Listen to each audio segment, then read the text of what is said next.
BPM Vernon 99.3. Bonjour à tous, vous êtes à l'écoute de BPM et c'est enfin l'heure de votre émission BPM Magazine.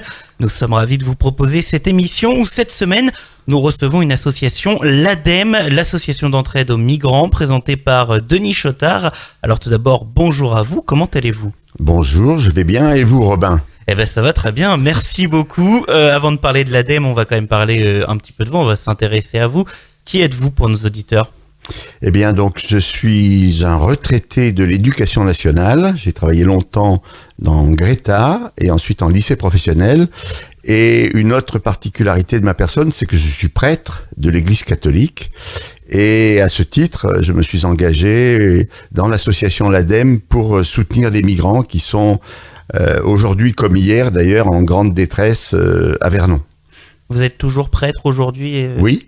Et où est-ce que vous officiez du coup ? Alors j'officie à la paroisse et également à l'aumônerie de la préfecture de police de Paris, puisque je suis aumônier catholique à la préfecture de police de Paris. Et du coup aujourd'hui vous êtes secrétaire de l'ADEME. Qu'est-ce qui vous a poussé vous à vous impliquer dans le milieu associatif ?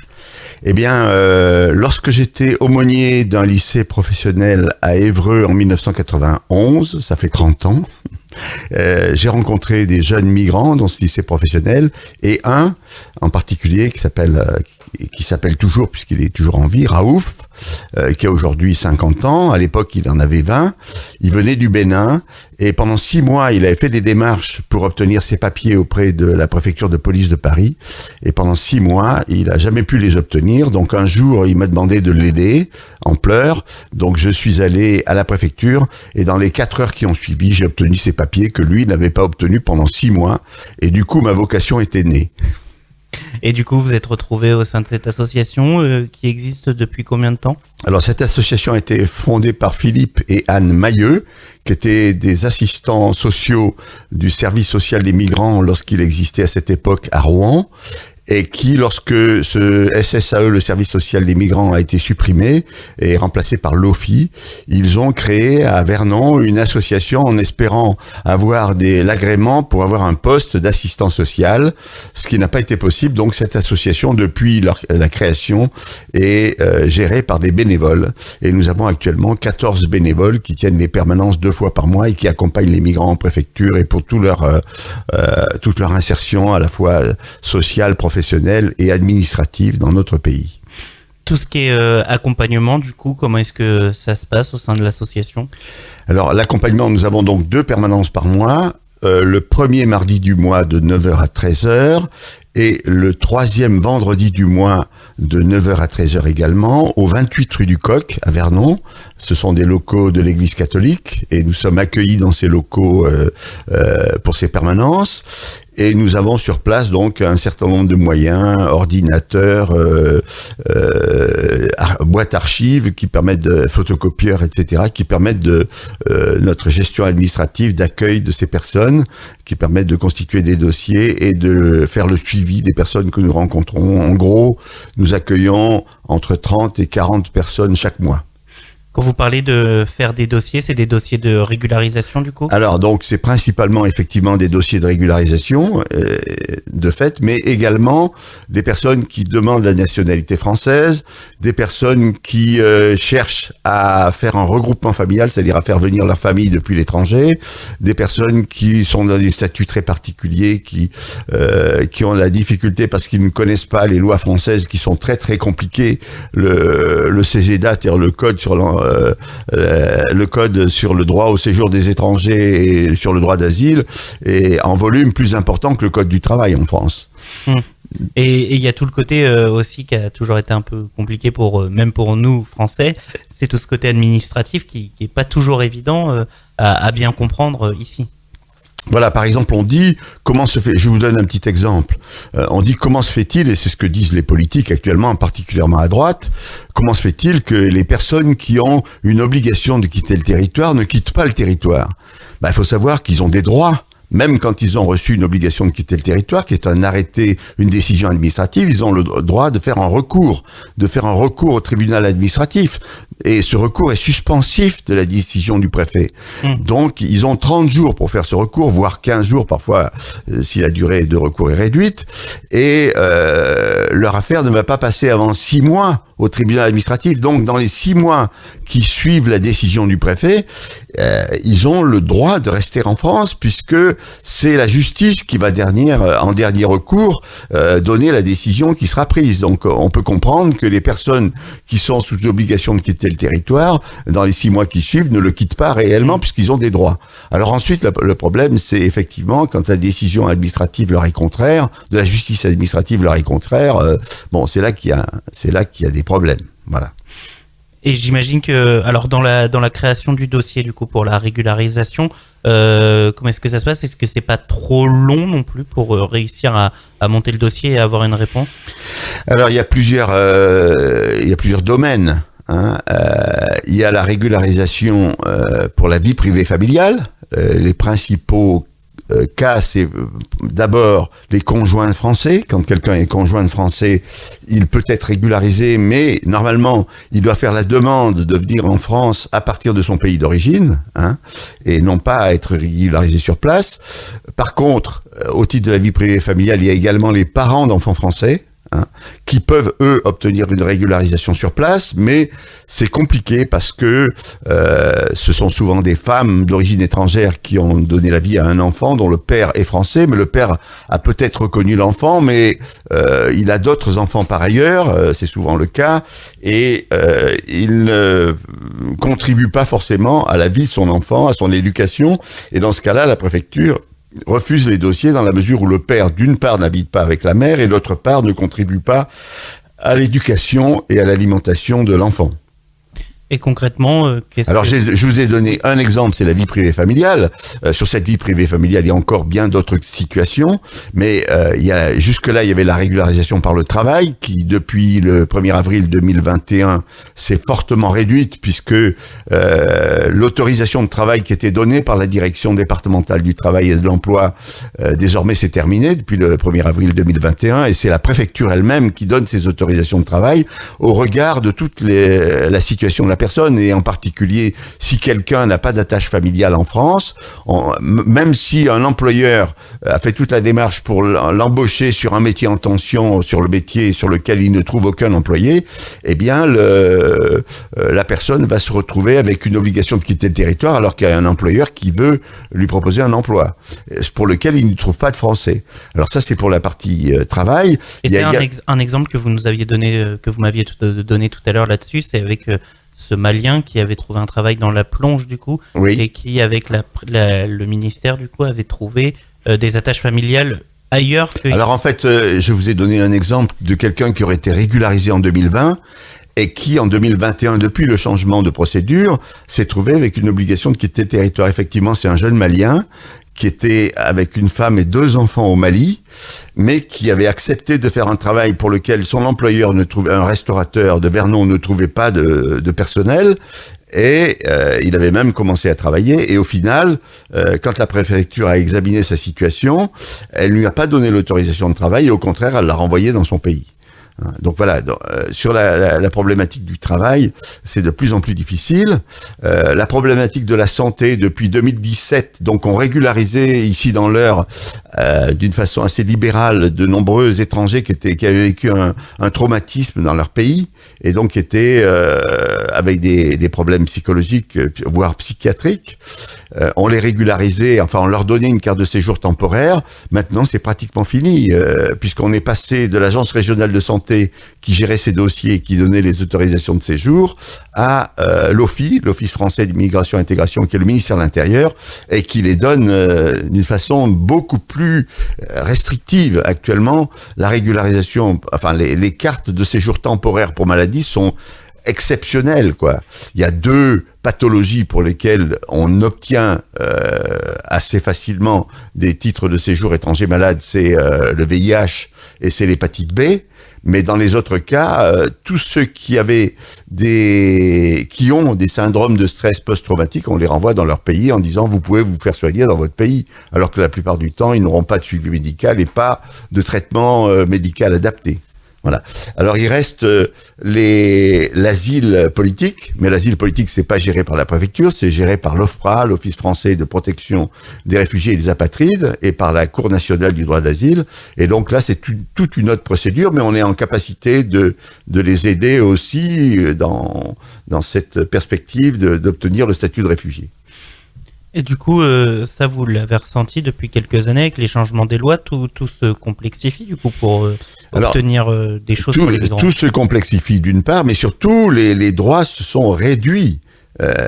Beaucoup, puisque avant, par exemple, pour le droit d'asile, on a réduit les délais d'instruction des dossiers et qui, la plupart du temps, sont en procédure très rapide et en moins de 6 mois, alors qu'avant, il fallait 1 an à 2 ans pour gérer un dossier de demande d'asile. Aujourd'hui, c'est beaucoup plus rapide, ce qui fait que les personnes, sachant qu'il y a 75% des demandeurs d'asile qui sont déboutés de leur demande, on voit bien au CADA de Vernon et au CADA de Saint-Marcel, des centres d'accueil de demandeurs d'asile, qu'il y a maintenant un flux permanent de familles et de personnes qui demeurent très peu de temps, puisque les procédures étant 6 mois, en gros, sur 100 personnes qui viennent en CADA, en centre d'accueil de demandeurs d'asile, il va y en avoir 75 qui, dans les 6 mois, vont se retrouver à la rue, sans ressources, sans travail, sans rien.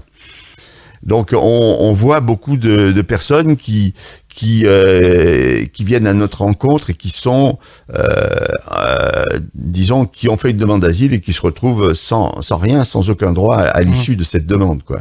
Alors qu'ils ont vécu souvent des choses très difficiles dans leur pays, mais c'est à eux qui est la charge de la preuve, à faire la preuve que s'ils retournent dans leur pays, ils sont en danger. Alors comment on fait pour faire cette preuve-là? C'est très compliqué. Oui, c'est clair.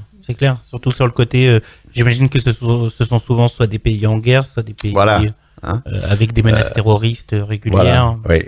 Oui, que ce soit la Syrie. Alors bon, la Syrie c'est quand même plus facile. L'Afghanistan actuellement c'est plus facile, mais les personnes qui viennent du Congo, Kinshasa, où il y a encore vraiment de gros problèmes, eh bien c'est très difficile pour eux d'obtenir l'asile politique. D'ailleurs, ici sur Vernon et ses environs, quelle nationalité est-ce qu'on retrouve le plus souvent pour l'ADEME? Alors, nous rencontrons beaucoup d'Africains, d'Afrique noire, les anciennes colonies françaises. Alors, moins de Sénégalais parce que c'est quand même un pays sûr, mais on rencontre aussi des Sénégalais, on rencontre des Congolais, on rencontre des Camerounais, on rencontre des Ivoiriens, beaucoup, et puis des personnes d'Afrique du Nord, c'est-à-dire à Tunisie, Algérie, Maroc. On rencontre aussi évidemment des personnes du Tchad, d'Afrique centrale, voilà. Et puis des personnes de l'Europe de l'Est. D'accord. Par exemple des Ukrainiens, par exemple des Biélorusses peut-être. Des Biélorusses peut-être. Voilà, non, Biélorusses, non, on ne l'a pas vraiment vu, mais Albanais, Géorgiens, Géorgiens et Ukrainiens principalement. Passons à un autre sujet avec cette crise du Covid-19 qui nous touche depuis bientôt 2 ans. Comment est-ce qu'elle vous a impacté, vous, dans l'association, du moins au début? Alors, on a dû fermer nos permanences au premier confinement, c'est-à-dire en gros pendant 2 mois, de mars à mai 2020. Et à la suite de cette fermeture, nous avons réouvert avec des conditions draconiennes, c'est-à-dire des conditions sanitaires. On demande aux personnes qui viennent à notre rencontre de prendre rendez-vous à l'avance, par téléphone. On leur donne un rendez-vous. Ils ne peuvent pas se présenter plus de 10 minutes avant le rendez-vous pour pas qu'il y ait de personnes dans une salle d'attente. Et on les reçoit. On a 4 bureaux pour les recevoir en même temps. Et on est en gros 2 par bureau. Donc, et puis on a évidemment les masques, ça c'est obligatoire, le gel hydroalcoolique à chaque fois, on nettoie les locaux régulièrement, le mobilier, et voilà. Donc on a mis en place, disons, des restrictions du fait des conditions sanitaires. D'ailleurs, pendant ce premier confinement qui était le plus drastique de ce qu'on a pu connaître, les demandes pour les dossiers, les demandes d'asile, etc., est-ce que ça a été mis en suspens? Est-ce que ça a continué d'un point de vue justice française? Alors, il faut se rappeler que la préfecture a été fermée elle-même. Donc, pendant que la préfecture était fermée, on ne pouvait pas intervenir en préfecture. Il y a eu les prolongations de 6 mois des droits au séjour pour les personnes qui avaient un récépissé, c'est-à-dire qui étaient en attente de carte de séjour. Donc on les a prolongés de 6 mois leur droit au séjour en France. Donc ça, c'était une décision de l'administration. De même que depuis la crise du Covid, les centres d'hébergement d'urgence, et en particulier la MALA, c'est-à-dire la mise à l'abri à Évreux, n'ont pas fermé, alors que normalement ce sont des centres qui sont ouverts uniquement pendant la période hivernale. Donc ils sont restés ouverts toute l'année et tout l'été.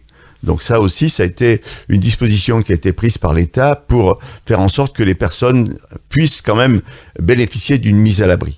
Voilà, même dans des conditions, on peut dire, quand même précaires, parce qu'on a actuellement 3 personnes qui sont à Mala à Évreux. La Mala, c'est le sous-sol d'un immeuble dans lequel il y a une promiscuité importante. Et par exemple, des femmes enceintes ou des femmes avec des bébés, c'est pas des conditions vraiment dignes pour elles, mais enfin, elles sont pas à la rue. C'est déjà un élément important.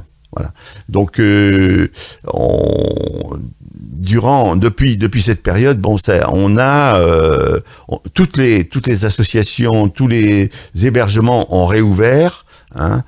Tous les services de la préfecture ont réouvert.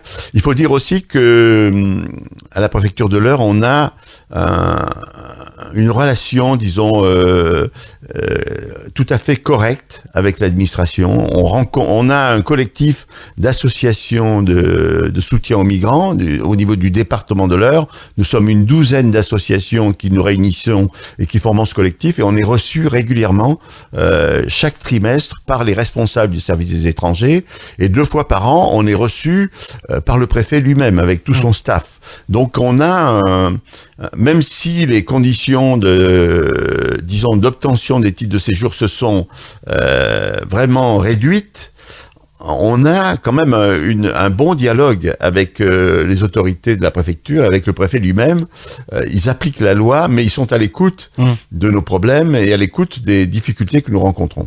Et que rencontrent surtout les étrangers qui cherchent à obtenir un titre de séjour en France. Ça prouve que ce sujet de crise pour les migrants, il est quand même très important pour la préfecture aussi. Évidemment, et puis disons que la préfecture a cherché à améliorer son accueil au guichet en particulier, avec des contreparties, c'est-à-dire que, par exemple, tout est dématérialisé pour les rendez-vous. Maintenant, il faut prendre rendez-vous sur Internet. Et quand vous prenez un rendez-vous, vous l'avez 2 mois plus tard. Bon, la préfecture de l'Eure n'est pas en retard par rapport à des préfectures à Paris ou autres, où il faut plus de 6 mois pour avoir un rendez-vous. Dans l'Eure, il faut 2 mois. Bon. Mais, par exemple, pour les personnes qui sont malades et qui veulent qu'on instruise leur dossier en but d'obtenir un titre de séjour étranger malade, eh bien, c'est à peu près impossible d'avoir un rendez-vous. Les rendez-vous sont mis en ligne la nuit du dimanche au lundi à minuit 5. Je connais bien le problème. Eh bien, 2 fois sur 3, même à minuit 5, on n'obtient pas de rendez-vous pour un étranger malade parce qu'il n'y a pas systématiquement chaque semaine des rendez-vous qui sont mis en ligne. Donc, l'accueil est meilleur au point de vue du guichet, au point de vue de l'accueil humain, mais à cause de cette dématérialisation, il y a énormément de problèmes nouveaux qui apparaissent. Ça reste encore très perfectible. Voilà, alors ce qui est obtenu d'un côté, c'est-à-dire une relation humaine meilleure, elle est obtenue à quel prix? Voilà. Avant de conclure cette émission, je voulais revenir un petit peu du coup sur cette année 2022. C'est quoi la suite pour l'association? Eh bien, la suite, c'est que du fait que nous avons 14 bénévoles, c'est-à-dire un nombre important, en particulier des jeunes qui nous rejoignent, compte tenu de la difficulté que représente cet accompagnement au point de vue juridique, au point de vue de l'investissement humain, la formation des bénévoles est quelque chose de très important. Et cette formation, elle a un double aspect. D'une part, des séquences de formation directes avec des personnes compétentes, qui peuvent être des avocats, qui peuvent être les plus anciens de l'association, qui connaissent le mieux les procédures et les pratiques de la préfecture, mais c'est surtout une formation sur le terrain. Donc, on fonctionne pour l'accueil des migrants en binôme, une personne qui a plus d'expérience et une personne qui découvre l'accompagnement, et donc ce fonctionnement en binôme est très profitable, à la fois pour les migrants eux-mêmes et pour la formation de nos bénévoles. Voilà. Donc la problématique de la formation, et puis garder ce lien avec l'administration qui permet, malgré tout, de présenter des dossiers qui ont toujours un caractère spécifique parce qu'ils sont à la marge du droit, parce qu'ils sont à la marge de situations qui n'ont pas forcément été prévues par le droit. Et dans ces cas-là, on est en capacité de plaider des dossiers en préfecture qui ne seraient pas plaidés autrement. Et pour conclure cette émission maintenant, comment est-ce qu'on fait pour vous contacter? Comment est-ce qu'on fait pour vous retrouver?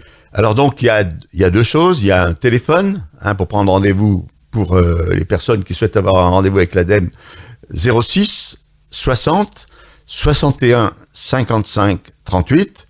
Et puis un mail, adem, ADEM, .27200 @orange.fr.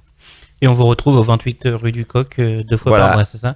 Voilà, à l'occasion des permanences. Et puis, nous participons chaque année au village des associations organisées par la mairie de Vernon sur le parc des Tourelles et nous rencontrons beaucoup de personnes à cette occasion-là. Eh bien, merci beaucoup, Denis Chetard. Merci à vous. Merci d'être venu nous présenter l'ADEME, l'association d'entraide aux migrants. C'est tout pour votre émission BPM Magazine.